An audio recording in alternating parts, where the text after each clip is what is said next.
आसमान का राजा जूस ताकतवर था, लेकिन उसकी एक कमजोरी थी। वह इंसानों की रानी पर फिदा हो गया। वह चाल चलता है, राजा का रूप लेता है और महल में घुस जाता है। रानी को लगता है कि उसका पति लौट आया है, तभी असली राजा वापस आता है और जो वह देखता है उससे उसका खून खौल उठता है। जूस बस मुस्कुराता है और अगले ही पल बाज बनकर उड़ जाता है। अब शिकार बनती है रानी। राजा का गुस्सा एक खतरनाक अटैक बन जाता है। वह सैनिकों को आदेश देता है कि रानी और उसके मासूम बच्चे को एक पत्थर के ताबूत में बंद कर दिया जाए। अंधेरा, घुटन और फिर धड़ाम, ताबूत को समंदर में फेंक दिया जाता है। तभी आसमान गरजता है, बिजली गिरती है और डिवाइन पनिशमेंट शुरू हो जाता है। राजा चीखता है और वह एक भयानक मॉन्स्टर बन जाता है। उसकी आंखों में सिर्फ गुस्सा होता है। वह दहाड़ता है और आखिरी बार ताबूत को दूर फेंक देता है, फिर हमेशा के लिए गायब हो जाता है। समंदर में ताबूत बहता रहता है। दिन और रात गुजरते हैं और फिर एक दिन एक बूढ़ा मछुआरा उसे देखता है। उसे लगता है कि इसमें खजाना है। वह उसे किनारे खींचता है और खोलता है। अंदर एक औरत की लाश और एक रोता हुआ बच्चा होता है। मछुआरा सन्न रह जाता है, लेकिन वह बच्चे को उठा लेता है और उसे अपना लेता है। उसे लगता है ये ऊपर वाले का गिफ्ट है, लेकिन उसे नहीं पता कि यह बच्चा एक बड़ा सीक्रेट है। दूर खड़ी प्यार की देवी सब देख रही होती है और मुस्कुरा रही होती है, क्योंकि यह बच्चा आगे चलकर सब कुछ बदलने वाला है। मछुआरा उसका नाम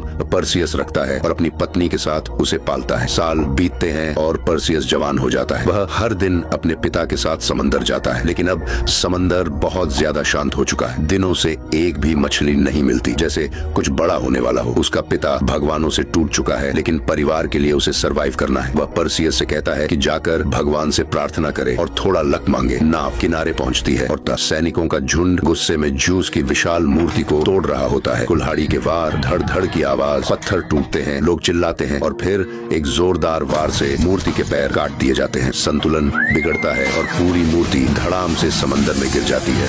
आसमान का राजा जूस ताकतवर था, लेकिन उसकी एक कमजोरी थी। वह इंसानों की रानी पर फिदा हो गया। वह चाल चलता है, राजा का रूप लेता है और महल में घुस जाता है। रानी को लगता है कि उसका पति लौट आया है, तभी असली राजा वापस आता है और जो वह देखता है उससे उसका खून खौल उठता है। जूस बस मुस्कुराता है और अगले ही पल बाज बनकर उड़ जाता है। अब शिकार बनती है रानी। राजा का गुस्सा एक खतरनाक अटैक बन जाता है। वह सैनिकों को आदेश देता है कि रानी और उसके मासूम बच्चे को एक पत्थर के ताबूत में बंद कर दिया जाए। अंधेरा, घुटन और फिर धड़ाम, ताबूत को समंदर में फेंक दिया जाता है। तभी आसमान गरजता है, बिजली गिरती है और डिवाइन पनिशमेंट शुरू हो जाता है। राजा चीखता है और वह एक भयानक मॉन्स्टर बन जाता है। उसकी आंखों में सिर्फ गुस्सा होता है। वह दहाड़ता है और आखिरी बार ताबूत को दूर फेंक देता है, फिर हमेशा के लिए गायब हो जाता है। समंदर में ताबूत बहता रहता है। दिन और रात गुजरते हैं और फिर एक दिन एक बूढ़ा मछुआरा उसे देखता है। उसे लगता है कि इसमें खजाना है। वह उसे किनारे खींचता है और खोलता है। अंदर एक औरत की लाश और एक रोता हुआ बच्चा होता है। मछुआरा सन्न रह जाता है, लेकिन वह बच्चे को उठा लेता है और उसे अपना लेता है। उसे लगता है ये ऊपर वाले का गिफ्ट